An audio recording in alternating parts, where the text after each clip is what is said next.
We are now recording for the review of Heavenly Bodies. I have no idea how to review Heavenly Bodies. I'm just going to start there. I guess impressions? Anyways, personally speaking, I thought playing the 7 normal levels of Heavenly Bodies was amazing fun. Yeah, they're pretty fun. Yeah. When I got the hang of it. We also completed all the challenges, and most of the challenges were pretty simple as well. Yeah. The annoying thing was trying to grab onto a wall and while there's an object nearby. Or yes, the propensity to grab onto ropes and tools over the fucking wall that you're trying to grab is incredibly annoying. Especially in Newtonium. Especially when your hand teleports to the tool. It's like you'll have your hand closer to the wall than it is to the tool, and you'll grab and your hand will teleport over to the tool. Which kind of makes sense in the idea of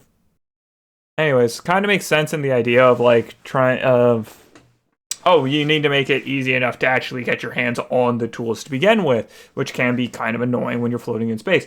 But whenever you're trying to fucking move and the tool / belt decides it takes priority over the wall, is incredibly annoying. Especially the fact that belts tend to take priority over tools as well, which means that if you link 2 tools to the same belt, you can't just grab the tool and remove it from the belt. You have to remove both tools from the belt at the same time because you could only grab the belt.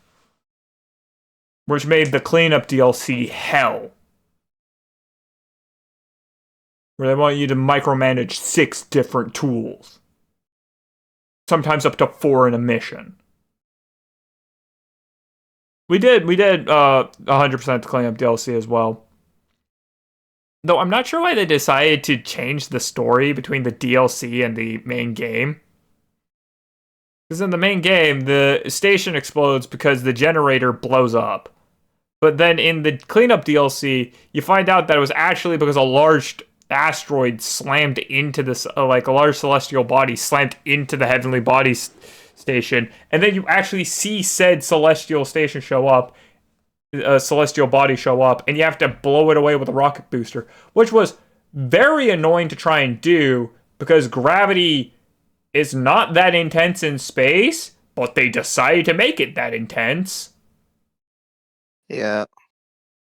For the most part, excluding the hands, that game was fun and the stories were all intriguing and you did a bunch of different things. And it presented itself in a very diegetic way, where it was really easy to learn what to do without it having to, explain perfectly everything. Yeah. I just found trying to hold my feet in and while grabbing things was a bit tricky, but that's just the way how I hold my controller.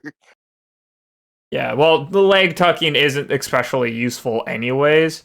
With the exclusion of when I got so annoyed I told you to just grab onto my legs and sit still and I would handle everything. I mean, I appreciate the aesthetics of the game. The game looks cute, the game's pretty fun. We got all the achievements, we did all the challenges.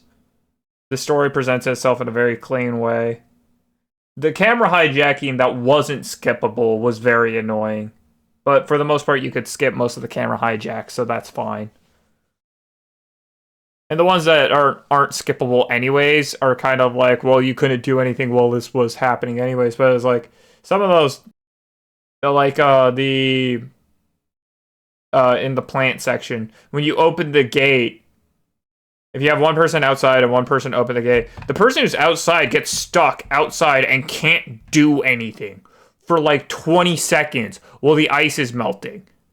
And it's like, you can still move around and interact, but it is a thing of that so greatly increases the chances of you floating off into space, right? Which I think almost did happen. It almost did happen, yeah, that did happen the one time. Luckily we were in assisted. Yeah, when we were in assisted mode, I tried to make it back on my own, and I couldn't thanks to the camera hijacking. And then somehow you managed to space yourself. Yeah. All things considered, I kind of wish that it had the heave-ho glove thing where it tells you which hand's right and which hand's left. Yeah. Which would be very nice when your camera's stuck upside down, because you can't always rotate the camera for yourself. Though I did that very often and didn't announce I was doing it, so sorry. I think a Yeah. majority of our issues in that game did actually boil down to communication, as always, with me losing my cool all the frickin' time and you not saying a damned thing before doing something. Yeah. Well, neither of us are saints, and that's what I'm going to boil that statement down to. I mean, all things considered, the game mostly functions as intended, which in the case of tools and belts is very annoying and frustrating. The game mostly runs smoothly. I don't think we ran into any bugs or optimization problems. I do find it really annoying that the multiplayer is local only, but I guess it was designed around the idea of remote play, so they didn't just bother putting in a multiplayer. But remote play is unstable and sometimes just wouldn't work for us because of things like mismatches in which version of Windows I have to which version of Proton you had. Yeah. And the only thing I would complain about with the control scheme is, again, like, at least have the hands marked as an option. The story not lining up between the cleanup DLC and the regular game was kind of annoying, and the menus are fairly easy to navigate through. Or at least that's my opinion. Sound design was pretty okay. I don't remember any major negatives. Except for the time that there's that I don't remember where it was. I think it was that game. There's a time where there's just this one really annoying beeping sound and you can't do anything about it. Yeah.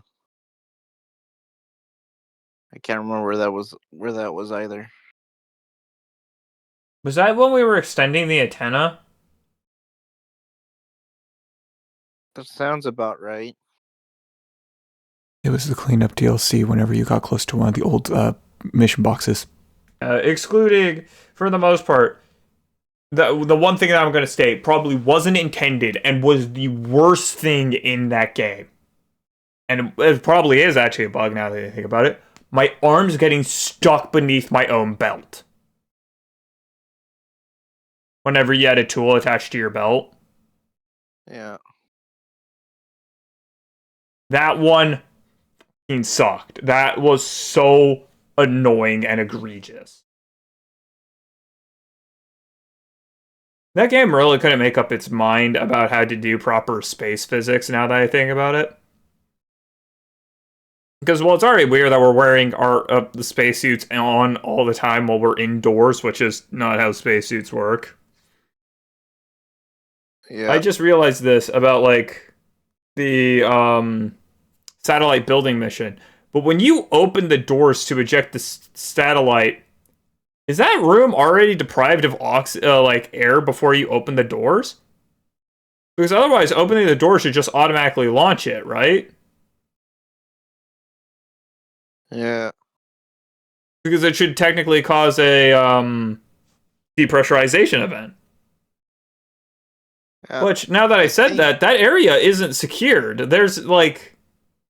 Is that entire area just atmosphere free to begin with? I'm pretty sure because we had to go through an airlock to get into that room. No, but you don't go through an airlock to go through the room. There's the elevator, but the elevator itself isn't sealed. Oh, yeah. Anyways, that's complete sideshow. I don't think we have anything left to say. Except for, do we think Heavenly Bodies is a game that is worth getting? Personally speaking, yes. The cleanup DLC is complete garbage in my eyes, but I think it's also free, so whatever. And allows you to play with 4 people in the regular story, which it's actually designed for 2, but hey, who cares? All things considered, I think it's a game worth playing, and is good fun to experience at least once with your friends, if you like those styles of game. What about your opinion? It was fun. Well, do you think it was worth playing? Yeah, it was. I enjoyed it. Why is that chest open? Pull away that fucking torch. What is wrong with you? Sit still for 10 seconds, can you? Hey, this is the HalfSaneFox, and thanks for watching. I'm going to end this video here, and if you like this content, I highly recommend that you check the VOD or just wait for the next episode to release. And maybe click on one of the end screen cards once those finally show up.